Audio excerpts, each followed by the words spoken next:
الحمد لله رب العالمين والصلاة والسلام على حبيبه محمد وآله وصحبه أجمعين.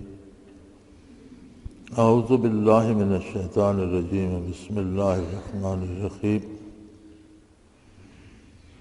وَلِكُلِّ أُمَّةٍ أَجَلٌ فَإِذَا جَاءَ أَجَلُهُمْ لَا يَسْتَأْخِرُونَ سَاعَةً وَلَا يَسْتَقْدِمُونَ. یا بنی آدم اما یاتینکم رسل منکم یقصون علیکم آیاتی فمن اتقى واصلح فلا خوف علیہم ولا هم یحزنون والذین کذبوا بآیاتنا واستکبروا عنها اولئک اصحاب النار هم فیہا خالدون. فمن اظلم ممن افترى علی اللہ کذبا او کذب بآیاته اولئک ینالهم نصیبهم من الکتاب حتی اذا جاءتهم رسلنا یتوفونهم قالوا این ما کنتم تدعون من دون اللہ قالوا ضلوا عنا وشهدوا علی انفسهم انهم كانوا کافرین. اللهم سبحانك لا علم لنا الا ما علمتنا انك انت العلیم الحکیم. مولا یا صلی وسلم دائما ابدا علی حبیبک خیر الخلق کلہم.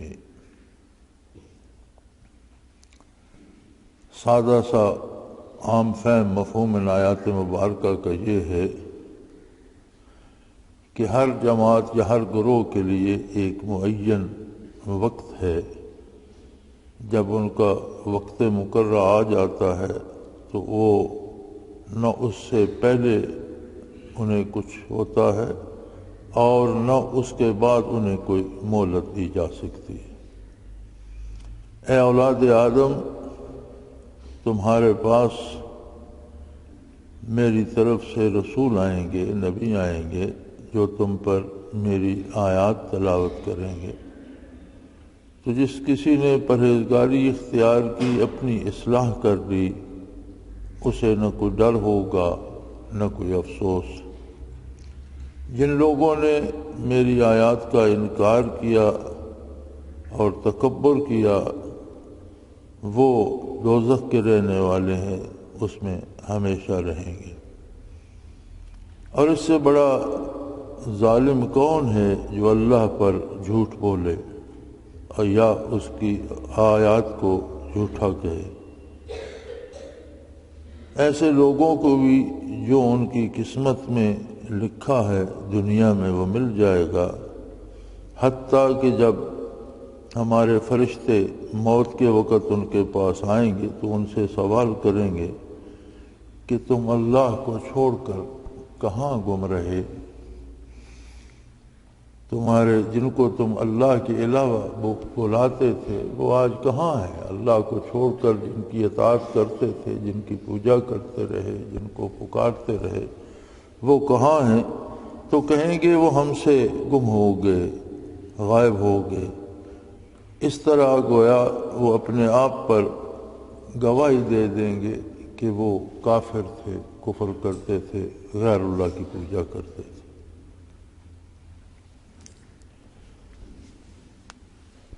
پہلے آیہ کریمہ میں بات چل رہی تھی اطاعت الہی کی اور پوشیدہ یا ظاہر بے حیائی سے یا گناہ سے یا بغاوت سے رک جانے کی. تو فرمایا انسان کے پاس دنیا میں ایک معین وقت تک کے لیے فرصت ہے اور اس کے پاس یہی اختیار ہے کہ دونوں راستے واضح ہیں، نیکی کا اور برائی کا. وہ اپنی پسند سے کون سا راستہ اختیار کرنا چاہتا ہے. اگر وہ نیکی کی طرف مائل ہوتا ہے تو اللہ کریم اس کی مدد فرماتے ہیں اور اسے نیکی پر کاربند ہونے کی توفیق اور قوت عطا کرتے ہیں. لیکن وہ اگر اپنی پسند سے برائی چنتا ہے اور برائی کی طرف، نافرمانی کی طرف جانتا ہے تو یہ اس کا اپنا انتخاب ہے. لیکن برائی اور اللہ کی نافرمانی اور کفر آخر عذاب الہی تک لے جاتا ہے، اس کا انجام جہنم ہے۔ تو فرمایا کسی قوم کو، کسی شخص فرد کو، کسی جماعت کو وقت سے پہلے اٹھایا نہیں جاتا اور وقت کے بعد مہلت نہیں دی جاتی۔ ہر ایک کے لیے ایک معین مدت ہے، جب وہ پوری ہوتی ہے تو انہیں دنیا سے اٹھ جانا ہے۔ بہرحال وہ فقیر ہوں، امیر ہوں، بادشاہ ہوں، سلطان ہوں، پڑھے لکھے ہوں یا جاہل ہوں، کوئی بھی ہو، اس کے پاس مقرر وقت ہے، ایک معین میعاد ہے۔ اس میں اگر اس نے اللہ کی رضا اور اللہ کے احکام کی اطاعت اختیار کی تو کامیاب رہا، نافرمانی کی تو دوبارہ کسی کو دنیا میں آنے کا موقع نہیں ملے گا، نہ اس کی میعاد زندگی کی بڑھائی جائے گی۔ اور فرمایا ہم نے تو بتا دیا تھا کہ اے اولاد آدم، ہمارے پاس سے تمہارے پاس نبی آئیں گے، پیغمبر آئیں گے، اور پیغمبر اتنی عظیم ہستی ہوتی ہے کہ جو اللہ کی بات بندوں تک پہنچاتے ہیں۔ کلام الہی سننے کے لیے، وحی الہی سننے کے لیے ایک خاص تقدس اور پاکیزگی کی ضرورت ہوتی ہے۔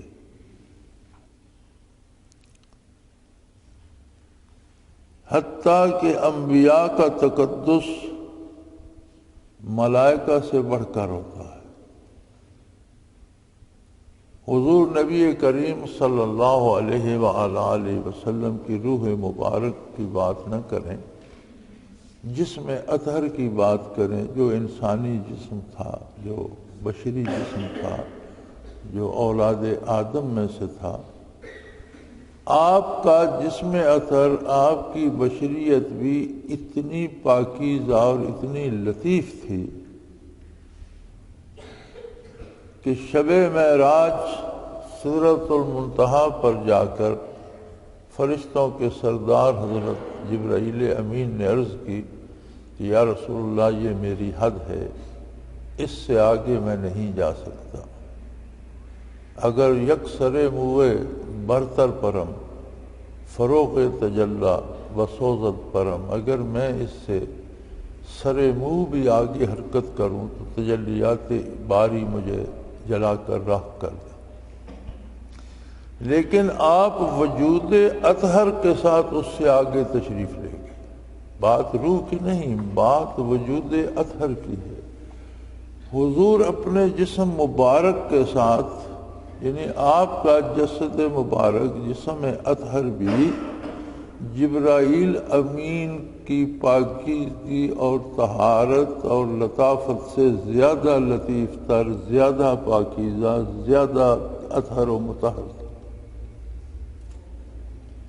تو کلام الہی کو سننے اور قبول کرنے، یہ سمجھنے کے لیے وہ طہارت چاہیے ہوتی ہے جو انبیاء کو نصیب ہوتی ہے۔ اسی لیے نبی معصوم عن الخطا ہوتے ہیں، کسی نبی سے گناہ صادر ہونے کا کوئی تصور نہیں ہے، یعنی وہ کر سکتے ہی نہیں، ان میں وہ مادہ ہی نہیں ہوتا۔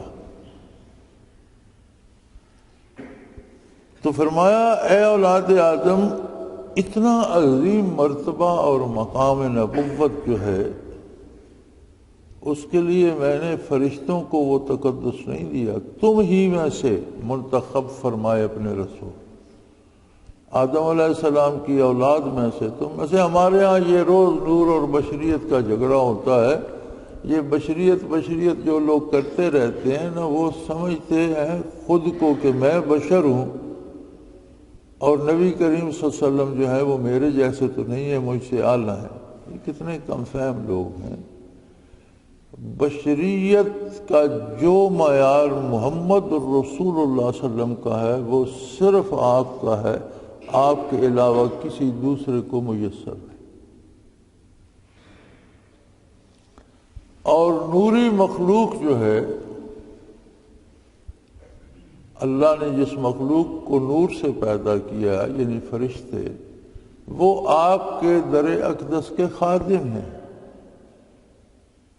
آپ کی بشریت کا تقدس وہ ہے کہ نوری مخلوق آپ کے در اقدس کی خادم ہے صلی اللہ علیہ وآلہ وسلم۔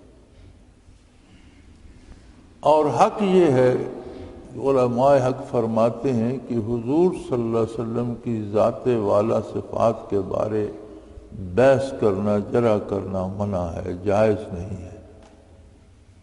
حضور کی ذات ہمارے ادراک، ہمارے علوم اور ہمارے تصور سے بالا تر ہے۔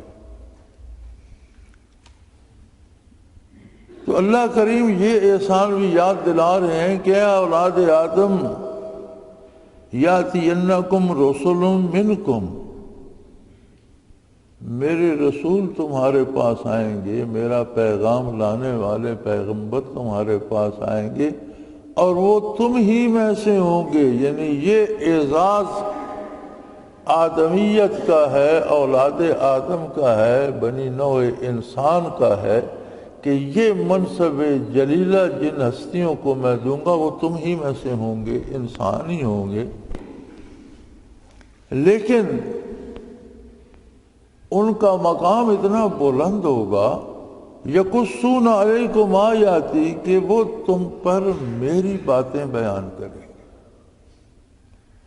یعنی ان کا منصب جلیلہ یہ ہوگا کہ میری بات، میری آیات بذریعہ وحی مجھ سے وصول کریں گے، سمجھیں گے، اس کا مفہوم سمجھیں گے اور میرا پیغام تم تک پہنچا دیں گے۔ اب تمہارے ذمہ کیا ہے؟ اللہ رب العالمین ہے، ساری کائنات کا خالق بھی ہے، مالک بھی ہے، رازق بھی ہے، پالنہار ہے۔ جو کچھ جس کسی کے پاس ہے وہ صرف اللہ کا دیا ہوا ہے، اس کا عطا کردہ ہے، ساری نعمتیں اسی کی دی ہوئی ہیں۔ اور انسان پر واجب ہے، جن لوگوں پر انبیاء کی تعلیمات نہیں پہنچتی، بعض ایسے دنیا کے کسی خطے میں ہیں کہ زندگی بھر اس کے پاس کسی نبی کی تعلیم نہیں پہنچی، یا ایسے زمانے میں ہے جس میں انبیاء کی تعلیمات عام نہیں ملتی، جیسے حضور صلی اللہ علیہ وسلم سے پہلے عیسیٰ علیہ السلام سے لے کر حضور نبی کریم تک کو عہد فترت کہتے ہیں، تعلیمات عیسوی گم ہو گئیں، حضور مبعوث نہیں ہوئے تھے تو کہیں کوئی حق بات ملتی نہیں تھی۔ تو ان پر بھی واجب ہو جاتا ہے کہ وہ اس نظام کو دیکھ کر، سورج کا طلوع و غروب، موسموں کا تغیر و تبدل، کائنات میں تخلیق کا مسلسل عمل، اس اپنے آپ کو، اپنے وجود کو، اپنے اندر کو، اس سارے کو دیکھ کر وہ یہ سمجھ لیں کہ کوئی واحد و لا شریک ہستی ہے جو اس نظام کو چلا رہی ہے، کوئی اس کے ساتھ اس کے نظام کو روکنے والا، ٹکرانے والا، اس کی مخالفت کرنے والی کوئی دوسری ہستی نہیں ہے، وہ واحد ہے، لا شریک ہے۔ جس نے اس حقیقت کو پا لیا وہ بھی مسلمان ہے۔ لیکن جب نبی مبعوث ہوتا ہے تو پھر نبی کی تعلیمات اول و آخر، یقصون علیکم آیاتی، وہ تم پر جو بیان کرتا ہے وہ میری آیات ہیں۔ نبی کی بات اللہ کی بات ہوتی ہے۔ پھر جتنی بات نبی صلی اللہ علیہ وآلہ وسلم سے پہنچے وہ ماننا ضروری ہو جاتا ہے۔ اور جو نبی کی تعلیمات ہوتی ہیں، جو باتیں ہوتی ہیں، وہ بہت خوبصورت، بہت مزیدار، بہت نفع رساں، نقصان سے بچانے والی، حیات جاوداں بخشنے والی اور تباہی سے حفاظت کرنے والی ہوتی ہیں۔ نبی کی تعلیمات ایسی نہیں ہوتی کہ بندے پر گراں گزریں، بلکہ اس کی تعلیم و ترقی کے لیے ضروری ہوتی ہیں۔ دنیاوی زندگی کا مزہ بھی نبی کی اتباع میں ہے، نبی کی تعلیمات کے اتباع میں ہے، اور اس کے ساتھ اس کی آخرت بھی سنور جاتی ہے۔ یعنی یہ جو عارضی زندگی ہے اس میں بھی وہی لوگ خوش رہتے ہیں، خوشحال رہتے ہیں جو اللہ کے نبی کی اطاعت کرتے ہیں، اور دائمی زندگی کی خوشحالی بھی انہی کو نصیب ہوتی ہے۔ سو فرمایا یقصون علیکم آیاتی، میرے انبیاء اپنی طرف سے تمہیں کچھ نہیں کہیں گے، تمہیں میری تعلیمات پہنچائیں گے۔ اب تم میں سے فمن اتقا، جس نے تقوی اختیار کر لیا۔ تقوی کیا ہے؟ اللہ جل شانہ سے اطاعت کا تعلق۔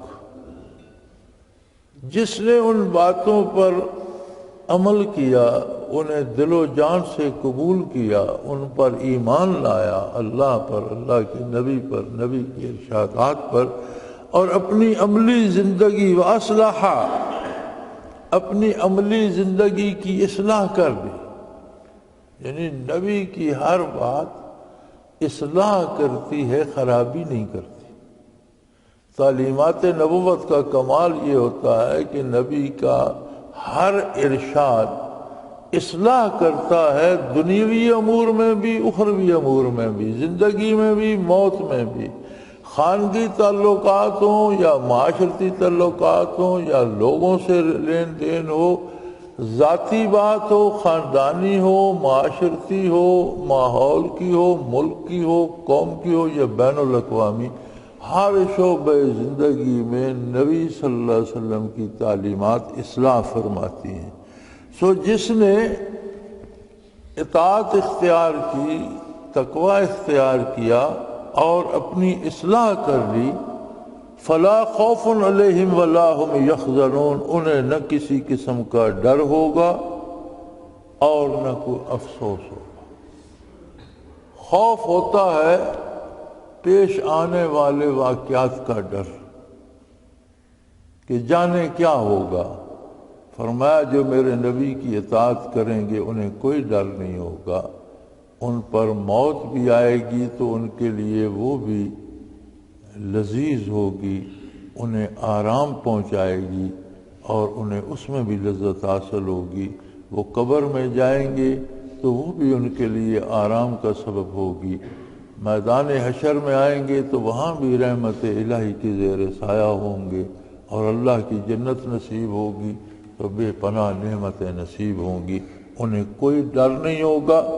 ولا هم یحزنون، اور نہ انہیں افسوس ہوگا کہ یہ فلاں کام میں نے کیوں کیا، چونکہ انہوں نے اللہ کے رسول کی اطاعت کی تو افسوس ہوتا ہے گزشتہ پر کہ مجھ سے کیوں ہوا، اور ڈر ہوتا ہے آئندہ کا۔ تو فرمایا جنہوں نے دامان رسالت تھاما، جنہوں نے پیغمبر کی اطاعت کی، اپنی اصلاح کر لی، انہیں نہ ڈر ہوگا اور نہ افسوس۔ والذین کذبوا بآیاتنا، لیکن چونکہ معاملہ لوگوں کی پسند پر ہے، زبردستی منوایا نہیں جا رہا، حکمن نہیں منوایا جا رہا، تو جن لوگوں نے دوسرا راستہ پسند کر لیا اور میری آیات کی تکذیب کر دی، ہم نہیں مانتے جی، ہم سے یہ نہیں ہوتا، وَاسْتَكْبَرُوا عَنْهَا،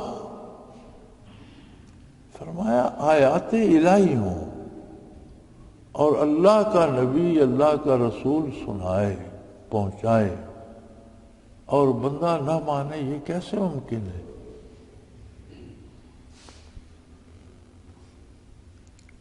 فرمایا انسان میں ایک بیماری پیدا ہو جاتی ہے جسے تکبر کہتے ہیں۔ تکبر اپنے آپ کو بڑا سمجھنا۔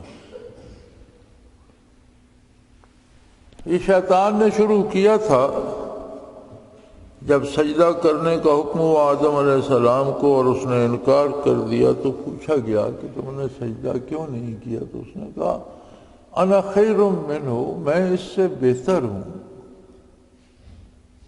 میں اپنے سے کمتر کو سجدہ کیوں کروں، اس سے تو میں بہتر ہوں۔ خلقتنی من نار و خلقتہ من طین، آپ نے مجھے آگ سے پیدا کیا اور اس کو مٹی کیچڑ سے پیدا کیا، یعنی اللہ کی خالقیت کا اقرار بھی کر رہا ہے، اس کے خالق ہونے کا اقرار بھی کر رہا ہے اور ساتھ انکار بھی کر رہا ہے، اور یہاں اپنا فیصلہ دے رہا ہے۔ اگر خالق اللہ کو مان رہا ہے تو پھر اسے فیصلہ بھی اللہ کا ماننا چاہیے۔ خالق بہتر جانتا ہے کہ کون افضل ہے اور کون اس سے کمتر ہے، لیکن خالق تو اللہ کو مان رہا ہے، فیصلہ اپنا، ججمنٹ اپنی دے رہا ہے کہ میں چونکہ آگ سے پیدا ہوں اور یہ مٹی سے، آگ مٹی سے بہتر ہے۔ فرمایا وہ شیطنت، شیطان کے ساتھ تعلق رکھنے میں، شیطان کی پیروی کرنے میں، وہ شیطنت اور وہ تکبر بندے میں بھی آ جاتا ہے، اور بندہ بھی اپنے آپ کو بہت کچھ سمجھنے لگتا ہے۔ پھر وہ اپنی رائے کو فوقیت دے دیتا ہے احکام الہی پر۔ اللہ کریم نے صلاۃ پنجگانہ فرض فرمائی، اور جب تک حواس قائم ہے، کوئی پاگل نہیں ہو جاتا یا بے ہوش نہیں ہو جاتا یا اس کے حواس قائم ہے، اس پر پنجگانہ نماز فرض ہے۔ بیمار ہے، کھڑا نہیں ہو سکتا، بیٹھ کر پڑھ لے، وضو نہیں کر سکتا، تیمم کر لے، بیٹھ نہیں سکتا، لیٹ کر اشارے سے پڑھ لے، 4 رکعت نہیں پڑھ سکتا، 2 پڑھ لے، لیکن معافی نہیں ہے۔ اپنے وقت پر ان الصلاۃ کانت علی المؤمنین کتابا موقوتا، ایمان والوں پر اپنے وقت پر نماز فرض ہو جاتی ہے۔ ہر فرض نماز کے اوقات ہیں، ان اوقات میں اس کا ادا کرنا فرض عین ہے، اس سے کوئی مفر نہیں۔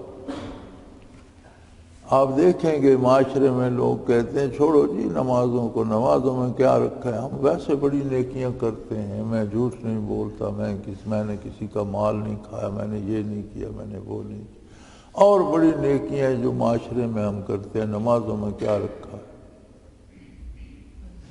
اب یہ بظاہر سادہ سا جملہ ہے، لیکن یہ صریح کفر ہے۔ یہ ایک جملہ بندے کو ایمان کی صف سے نکال کر کفر کی قطار میں کھڑا کر دیتا ہے۔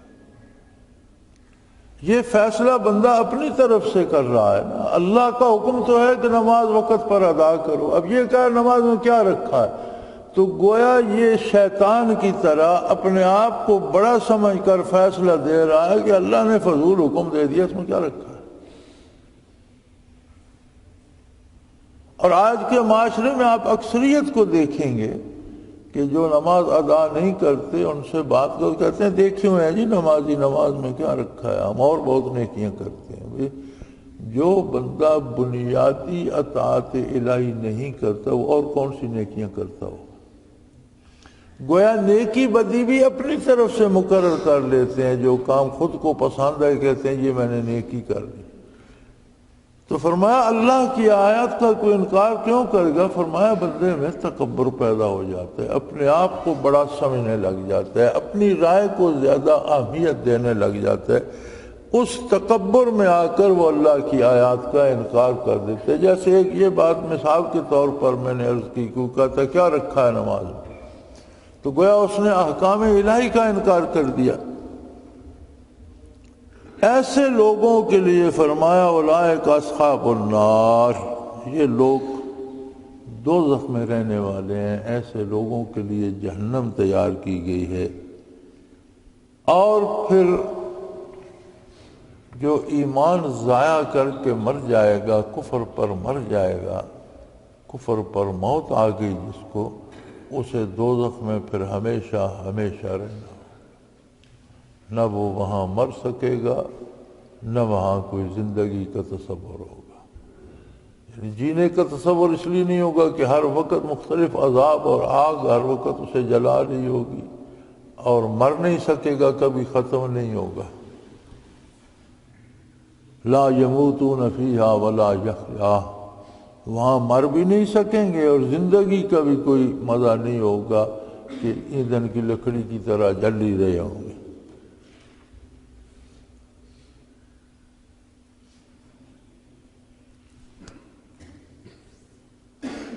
اور فرمایا بہت بڑی سزا ہے جہنم، اور پھر ہمیشہ ہمیشہ کے لیے نہ ختم ہونے والی مدت کے لیے، یہ بہت بڑی سزا ہے۔ اگر وہ دنیا میں 25 سال رہا، 50 سال رہا، 60 سال رہا، 100 سال بھی رہا تو کیا رہا، آخر ایک محدود گنتی ہے، لیکن کبھی نہ ختم ہونے والے زمانے،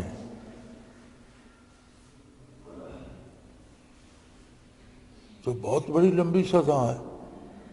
فرمایا فمن اظلم ممن افترى على الله كذبا وكذب بآياته، سزا بہت بڑی ہے، جرم بھی اتنا ہی بڑا ہے۔ دن تھوڑے تھے اس کے پاس، لیکن اس نے جرم بہت بڑا کیا۔ اس سے بڑا ظلم اور کیا ہوگا کہ کوئی اللہ کی آیات کا انکار کر دے، اللہ کی آیات پر عمل نہ کرے، اللہ کے احکام کو نہ مانے، اور الٹا اس کی آیات کی تکذیب کرے۔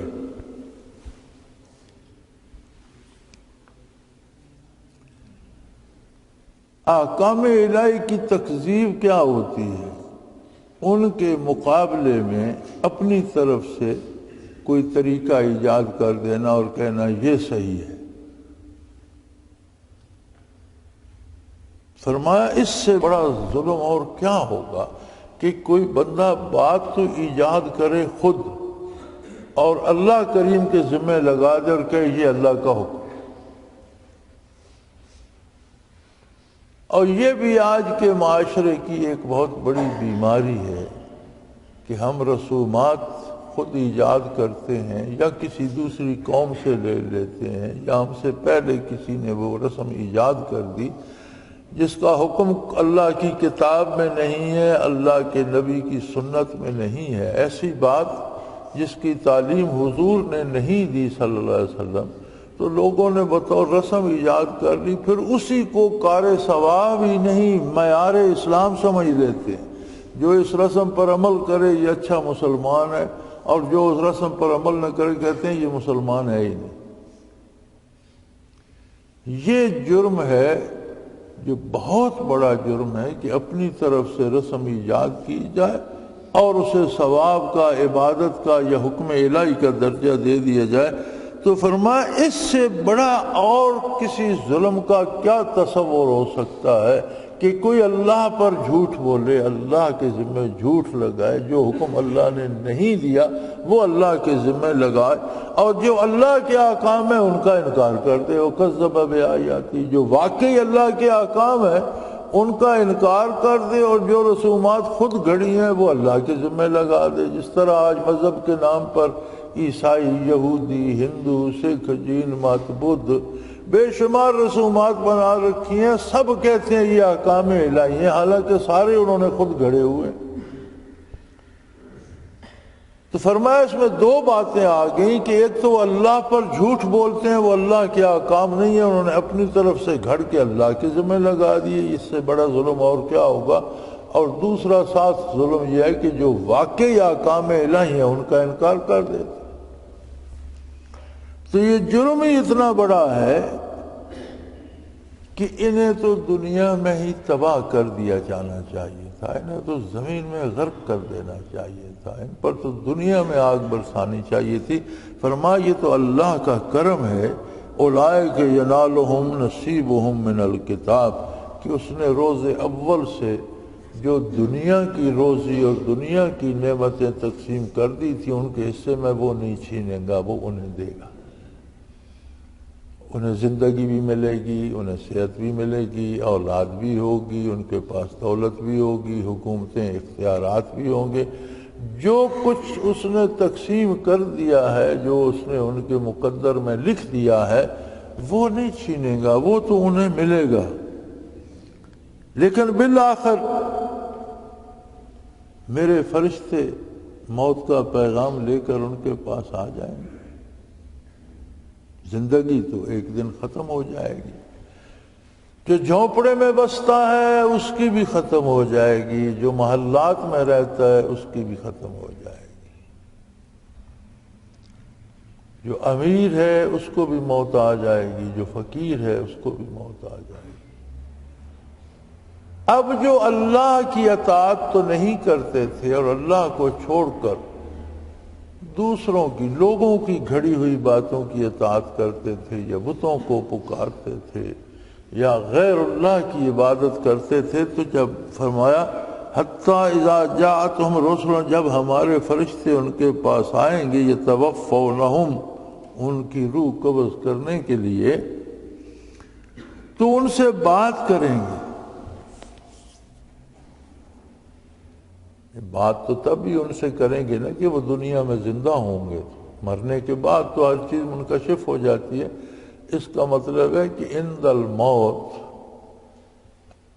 کافر کو بھی فرشتے نظر آ جاتے ہیں، وہ بھی ان کی بات سن سکتا ہے، ان کو جواب دے سکتا ہے، کیونکہ ابھی تو وہ زندہ ہوگا۔ فرشتے موت کے آئیں گے تو وہ اس سے سوال کریں گے، قالوا اینما کنتم تدعون من دون اللہ، وہ کہیں گے او بھائی صاحب، اللہ کو چھوڑ کر جن کی اطاعت کرتے رہے ان کو بلاؤ، وہ کہاں ہیں آج تمہاری مدد کریں۔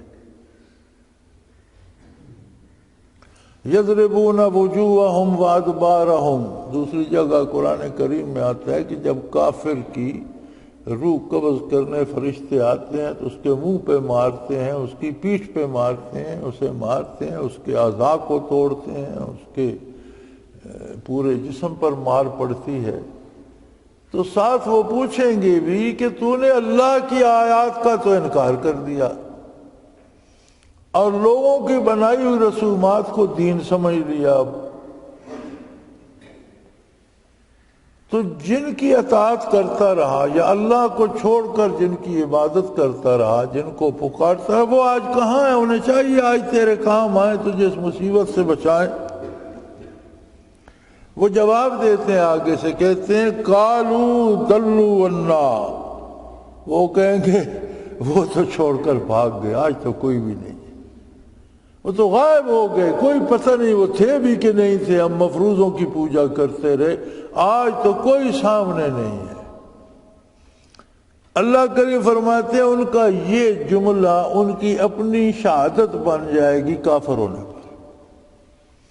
جب وہ کہیں گے عند الموت کہ جن کو ہم پکارتے رہے، جن کی ہم پوجا کرتے رہے، وہ تو غائب، وہ تو چھپ گئے، وہ تو ملتے نہیں ہیں ہمیں، تو گویا انہوں نے اقبال جرم کر لیا کہ ہم اللہ کے سوا دوسروں کی پوجا کرتے تھے۔ فرمایا نظام الہی ایسا ہے کہ خود اپنے آپ پر خود گواہی دے رہے ہیں کہ ہم واقعی غیر اللہ کی پوجا کرتے تھے۔ وَشَهِدُوا عَلَىٰ أَنفُسِهِمْ أَنَّهُمْ كَانُوا كَافِرِينَ، انہوں نے اپنے آپ پر یہ گواہی دے دی کہ وہ کفر کرتے رہے۔ قرآن کریم کا یہ بہت پیارا انداز بیان ہمیں سمجھا رہا ہے کہ ہم میں سے کسی کو پتہ نہیں میرے پاس کتنے لمحے باقی ہیں، سانس آئی ہے، خارج ہوگی یا نہیں، شام دیکھیں گے یا نہیں، کل صبح نصیب ہوگی یا نہیں، تو پہلی فرصت میں بندے کو چاہیے کہ دامان پیغمبر صلی اللہ علیہ وسلم کو تھامے، اپنی کوتاہیوں سے توبہ کرے، اور جو وقت بچ گیا ہے اسے اطاعت الہی میں صرف کرے۔ یہ سارے قصے قرآن اس غرض سے بیان کر رہا ہے کہ ہم اپنی اصلاح کریں۔ وآخر دعوانا ان الحمد للہ رب العالمین۔